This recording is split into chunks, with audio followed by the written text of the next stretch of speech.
Bonjour à toutes et à tous. Je me relance dans des conversations, des communications sur la spiritualité. Des fois, ces conversations peuvent apparaître répétitives, mais il y a besoin de cette répétition. C'est nécessaire pour l'absorption, l'absorption, l'intégration, l'application, pour que ça devienne une norme, des nouveaux systèmes de fonctionnement. Et donc, c'est tout un procédé, parce que bon, je suis content, je vous remercie de vos commentaires, je vous remercie de vos souscriptions, je vous remercie de vos likes, vos dons. Si vous voulez une session privée, vous pouvez m'envoyer un email. Dans les commentaires, des fois, il y a des gens qui me disent j'ai une connaissance infinie. J'ai vraiment pas une connaissance infinie, j'ai une connaissance de l'infini. Une connaissance de l'infini, c'est-à-dire c'est déjà beaucoup, c'est déjà très bien de savoir qu'il y a cet infini existe, pouvoir communiquer, et de savoir que, parce que l'idée, c'est d'arriver à tout ramener en équilibre pour arriver à une guérison, une renaissance complète. Je vais revenir là-dessus, puis je vais parler du sabbat. Je vais discuter un peu de... La sagesse de la journée, c'est se tourner vers l'intérieur. Il y a un océan de paix à l'intérieur. Autour, il y a toutes ces ombres. C'est d'apprendre à bien connecter à l'intérieur. Ce qu'il faut comprendre, c'est la completion, c'est le jugement de l'univers, c'est la completion du cycle. C'est en train de se terminer. C'est une nouvelle vie qui est devant nous. Ce qu'il faut faire, c'est l'intensité, le pouvoir de l'amour, de la lumière. C'est vraiment rentrer dans cette lumière. Et l'aboutissant, ça va être des projections, c'est-à-dire on va pouvoir projeter dans le champ quantique grâce à un procédé d'autodétermination vers ce que l'on veut manifester, de beaucoup plus en contrôle de notre point focal d'attention, et donc dans le champ quantique, et donc de création. Et donc... parce que bon, il faut vraiment oublier, au plus on élimine la peur c'est la source du vieillissement, alors que bon, si on vit beaucoup plus dans l'amour, dans la joie, dans la légèreté, on vit beaucoup plus longtemps et beaucoup plus heureux. Donc ça, c'est important de remettre les choses sur ce qui est important, la légèreté, la joie, le bonheur, le partage, le repos. Même, c'est des choses très importantes pour garder la vie en équilibre, parce que tout ce qui se passe dans la vie, c'est les choix de l'âme en réalité. Jamais le Père, la Mère, Dieu, l'un a décidé ça pour nous. C'est chaque âme qui décide de son programme. Jamais Dieu ne peut créer une cause de souffrance. Dieu n'est pas limité, il fait ce qu'il veut, il est sage, il fait ce qu'il veut. Je ne peux pas limiter la volonté de Dieu. Mais Dieu fait tout ce que Dieu fait de sa volonté à lui, et toujours ne crée aucune souffrance. C'est les âmes qui choisissent des voies d'incarnation, et après on doit faire face à l'équilibre des énergie qu'on a produit. Mais enfin bon, il y a une sagesse dans l'univers. Il faut savoir que toute la vie est infiniment parfaite. C'est pas évident, parce que toute la vie, c'est-à-dire que même toutes les expériences qui composent notre vie et qui composent la vie de tous les êtres, c'est juste qu'on vit dans une petite bulle. Chaque personne vit dans une bulle avec ses ombres, dans son illusion de séparation. Et donc petit à petit, on peut voir les bulles des autres et on peut déconnecter d'être... Et là, il y a une carte qui a surgi, c'est la rencontre. On va mettre ça comme la plus haute sagesse de la journée, c'est la rencontre. Et il y en a trop qui sont sortis, je ne peux pas toutes les lire, on va voir. Donc il y a vraiment ces rencontres importantes qui vont se faire. Ce qu'il faut comprendre, c'est l'abondance. Ce qu'il faut faire, c'est la communication. Et l'aboutissant, ça va être la générosité. Continuer à être généreux, parce que ce que la vie nous donne, au plus on peut le partager, au plus on peut en recevoir aussi. La vie, c'est un partage d'énergie, de toute manière. Savoir que Dieu est seulement l'amour, donc c'est la première cause et l'effet final. Mais entre les deux, il y a toutes sortes de choses, et parce que la production de la création et la maintenance de l'univers est fait par amour, pour l'amour, pour la découverte de l'amour. Mais Dieu accepte aussi la source, disons, je me permets de parler de ces choses, de ce que je peux en comprendre. C'est-à-dire qu'il accepte tous les choix et les conséquences de toutes les volontés individuelles, et il passe à travers tout ça avec nous. C'est quand même assez incroyable. C'est un courage infini, malgré le fait qu'il a de pouvoir oublier... d'accepter l'oubli de soi-même, de passer à travers toutes ces choses. Et ce qui est important pour arriver à guérir ce qu'on a besoin de guérir, c'est de regarder les causes. Si on n'enlève pas les causes, ce sera jamais permanent. Par contre, à partir du moment où on comprend la leçon qui a besoin d'être apprise de l'expérience, la cause a disparu et la maladie disparaît aussi.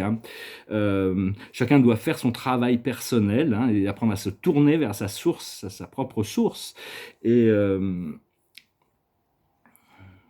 c'est bon, parce qu'une fois qu'on a appris la leçon, on doit trouver la manière pour avancer. Donc c'est continuer à utiliser le courage, la patience et la persévérance. Je vais tirer une carte avec la cache. et discuter deux, trois idées. C'est la carte de la journée, c'est la spiritualité et la religion. Alors il y a un fait qui est pas évident entre la spiritualité et la religion et ce qu'on conçoit comme la vérité de science, c'est de science matérialiste, c'est l'absence de Dieu dans la science. Et donc peut-être que une partie de la mission ici, c'est de révéler des choses pour permettre aux futures générations, ou même faire des découvertes immédiates, ou faire des révélations qui permettront à d'autres personnes de découvrir de nouvelles choses, qui va pouvoir réconcilier la vie éternelle. On ne pourra pas prouver Dieu, mais on peut prouver la vie éternelle dans le concept de science appliquée. C'est-à-dire que bon, de pouvoir réconcilier, pouvoir prouver l'existence de la vie éternelle sera un énorme grand pas. Hein. Pour le moment, les deux grandes théories qui conduisent la science matérialiste, c'est le Big Bang, hein, qui pour moi c'est une blague belge. Hein, c'est parce qu'il y a une respiration cosmique et donc on est dans une phase d'expansion, mais on va se rétracter. Et puis l'univers est beaucoup plus vieux que tout ce qui peut le prétendre ou le croire. Puis il y a la théorie de l'origine des espèces, hein, de Darwin, qui à l'époque c'était une contradiction avec les 7 jours de la création, qui s'étaient trouvés les évolutionnistes contre les créationnistes, alors qu'en réalité, le moyen de l'évolution, c'est la manière dont Dieu a créé les choses à travers le procédé. La loi d'évolution, c'est la loi de Dieu, c'est la loi que Dieu a mis en place avant même la création, pour garantir le succès de l'aboutissant de l'univers. Et donc on verra comment, parce que c'est aussi, Darwin, c'est aussi la raison du plus fort, hein, c'est une vie sans Dieu, hein, puisque bon, cela dit, il a quand même fait avancer un petit peu la conscience quand même, hein, faut reconnaître, mais enfin, au plus on regarde, au plus les scientifiques regardent la complexité de l'évolution et de la vie, des choix de chaque cellule, hein, c'est quelque chose qui dépasse la conscience humaine, même regarder, bon ça ils n'ont pas encore les moyens, mais de regarder dans les atomes, un atome c'est une création divine, c'est divin, c'est magnifique, bon, on m'a montré, c'est très petit, hein, il a fallu que je parte dans un tunnel de rétrécissement, pouf, puis je me suis arrêté dans 3 atomes. Mais enfin bon, quand on regarde l'eau, par exemple, c'est quelque chose d'absolument miraculeux qu'on n'aurait jamais pensé à mettre 2 atomes d'hydrogène et 1 d'oxygène pour créer une substance super additive qui éteint le feu, alors que l'oxygène et l'hydrogène explosent. Hein. Donc tout ça, c'est des choses qu'on va découvrir, mais quand on regarde les éléments, la table périodique des éléments, on va pouvoir découvrir beaucoup de choses très spirituelles. C'était Empédocle, le philosophe Empédocle, qui avait découvert que l'infini se cachait en toutes choses, hein, tous les univers. Donc c'est arriver à réconcilier la foi et les faits d'une vérité empirique. Le problème, c'est que Einstein avait essayé de faire cette théorie du tout, parce qu'ils se sont aperçus que la théorie de la physique linéaire, la physique quantique et la physique cosmique réagissent pas aux mêmes lois. Donc ils essayaient de trouver une loi qui englobe tout ça. Et le seul problème, c'est qu'ils voulaient passer par les mathématiques. À mon avis, on doit passer par des procédés empiriques de révélation, de découverte, et après on pourra le comprendre mathématiquement. Mais bon, ça c'est... On verra de toute manière. Hein, et je vais parler un petit peu du temps, un petit peu aussi, parce que j'ai regardé un documentaire qui était assez intéressant hier. La plus haute sagesse, c'est l'observateur, hein, rester neutre, observer les changements, la lune et tout ça, hein, rester neutre dans les situations. Ce qu'il faut comprendre, c'est la réparation. On a besoin de réparer, retrouver l'équilibre, réadresser le point d'équilibre. Ce qu'il faut faire, c'est la co-création. Hein. Tous les jours, on avance un petit peu. Et l'aboutissant, ça va être la destinée. C'est quelque chose qui nous dépasse. C'est quelque chose c'est une force d'un alignement, d'une complétion. Et donc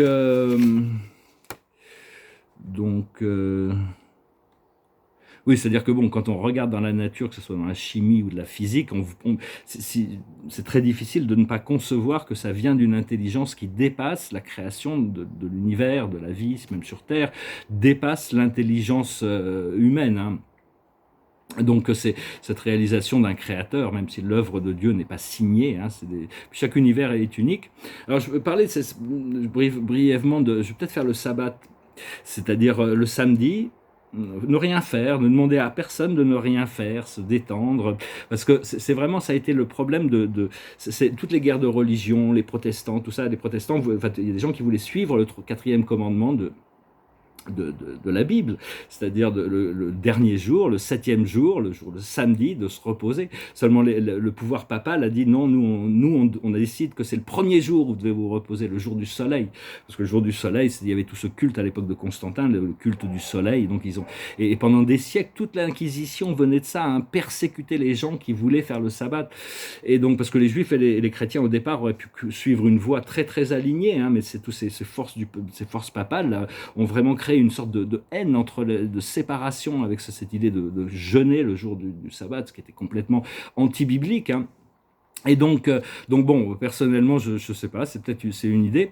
Et parce que la semaine, le premier jour, c'est le jour du soleil, le deuxième jour, lundi, c'est le jour de la Lune, mardi, c'est le jour de Mars, mercredi, c'est le jour de Mercure, jeudi, c'est le jour de Jupiter, vendredi, c'est le jour de Vénus, et samedi, le jour de Saturne, la complétion du karma. La complétion, c'est-à-dire que ce sabbat, en réalité, ça a été créé c'est un refuge dans le temps, c'est-à-dire on crée pendant 6 jours, et le 7e jour, on est dans la gratitude, on est dans l'intégration de cette merveille de création, hein, de toute manière. Donc c'est un jour de repos pour l'adoration. Et donc c'est vraiment un endroit c'est vraiment un temps qu'il est donné pour célébrer la création et mais enfin bon, c'est des choses. Il y a eu c'est vraiment toutes les guerres de religion entre les catholiques sont venues à travers ça, hein, quand même. Et au fait il y a eu beaucoup de problèmes avec ça. Et donc voilà, hein, bah, écoutez, je crois que j'ai tiré des cartes. Oui, je voulais dire, on parlait un peu du monde terrestre actuellement, ça va bouger, hein, faut se préparer à bouger, mais si on rentre dans le flot, on va rester dans le flot, on va naviguer à travers tout ça. Mais il faut s'attendre, on voit déjà dans le monde physique une sorte de réajustement de la bulle des crypto-monnaies, hein. Pouf, ça s'est explosé, et ça pourrait continuer de descendre très très très très encore beaucoup plus bas, ça pourrait revenir à zéro, c'est des marchés spéculatifs. Donc ça c'est des trucs que les gens font sur le court terme, ou alors il faut être milliardaire ou fou pour investir là-dedans. Enfin, investir dans l'immobilier, de l'or, des tableaux, des diamants, des choses physiques, hein. Enfin bon, ça c'est moi personnellement. Mais enfin bon, il y a aussi le Nasdaq est en train vraiment tous les marchés boursiers. Bon, l'idée des marchés boursiers, c'est des hauts et des bas. Toujours été comme ça, c'est-à-dire. Mais enfin bon, là, il pourrait y avoir vraiment un réajustement, hein, une sorte au niveau boursier, hein, s'il y avait je sais pas, le mot m'échappe, mais s'il y avait un crash au niveau boursier, le plus important, c'est que ça pourrait rétablir le niveau le coût de la vie. Le coût de la vie, parce que c'est vraiment cette inflation, toutes les populations souffrent énormément. Mais ça devrait aussi créer un réajustement sur les marchés immobiliers qui sont beaucoup trop chers, et le marché de l'art aussi qui sont beaucoup trop chers. Donc il y a tout ça qui se prépare. Et un truc qui me faisait rigoler un petit peu, c'est juste un peu sur le ton de l'humour, c'est une idée, c'est que si quelqu'un me parle de vaccin, je leur dis je suis en train de lire les 800 000 pages de Pfizer, parce que quand on prend un médicament, il faut lire la notice et les avertissements, et là ils ont 800 000 pages d'effets secondaires, hein. Donc bon, j'en ai lu 10 000, il m'en reste 790 000 à lire. Une fois que j'aurai lu ces 800 000 pages, je pourrais prendre une décision éclairée sur le fait que... Enfin bon, tout ça c'est des choses un peu ridicules, j'espère que les gens se réveillent et qui vont commencer à dire non. Et tout ça, c'est beaucoup de choses dans la télévision française. Je trouve ça un peu vraiment très très limité. Enfin, je veux dire, aux États-Unis, il y a Fox, il y a quand même des médias un peu indépendants. Sur les médias français, il y a vraiment, c'est tout le même narratif, hein. C'est vraiment, ils vont devoir agir quand même. Et mais enfin bon, ils sont muselés par leur direction, hein. C'est des directions de toute manière, je pense, hein. Et donc demain, je vais peut-être faire le sabbat. Donc voilà, je venais vous saluer. Donc c'est vraiment ce 7e jour, hein, l'idée du repos, le 7e jour. Et bon, on va voir comment on fait pour essayer de réconcilier Mais enfin, pour le moment, on doit apprendre à travailler dans le champ quantique, hein, avant d'accéder au plan cosmique, à arriver à diriger notre point d'attention vers les choses qui sont voulues avec suffisamment de constance pour leur permettre d'arriver, hein, parce des fois on a des forces qui s'opposent à l'intérieur de nous. Donc voilà, je vais chanter une chanson. Pour finir, c'est une vieille chanson, je savais pas trop quoi chanter, donc c'est une chanson un peu festive, ça s'appelle With a Shade of Pale, it goes like this. We skip the light, fandango, turn cartwheels, cross the floor. I was feeling kind of seasick, but the crowd called out for more. The room was humming harder as the ceiling flew away. When we called out for another drink, and the waiter brought his tray. And so it was that later, as the miller told his tale, that a face at first just ghostly turned a wider shade of pale. She said there is no reason, and the truth is plain to see. But I wandered through my playing cards, and I would not let her be one of 16 vestal virgins who were leaving for the coast. And although my eyes were open, they might just as well be closed. And so it was that later, as the miller told his tale, that a face at first just ghostly turned a wider shade of pale, turned a wider shade of pale. On se prépare pour des réjouissances, des célébrations, hein, de toute manière, et la carte de la journée, ça reste la lune. C'est une opportunité de se préparer. C'est l'archange Aniel, l'opportunité d'élaborer plus finement vos projets, de raffiner nos projets. Laissez-vous guider par votre intuition. Affrontez vos peurs pour être plus fort. Donc voilà, on va vraiment décharger la peur. Hein. La peur, c'est vraiment c'est une illusion qui est rendue réelle dans notre conscience. Et même si bon, une peur peut avoir une valeur pour nous prévenir d'un danger, hein, généralement aussi, mais sinon il faut avoir confiance et appeler cette protection angélique, cette protection divine toujours, hein, continuer à communiquer avec ces parties invisibles de nous-mêmes. Je vous souhaite une excellente journée. Je vous dis à bientôt. Adonai.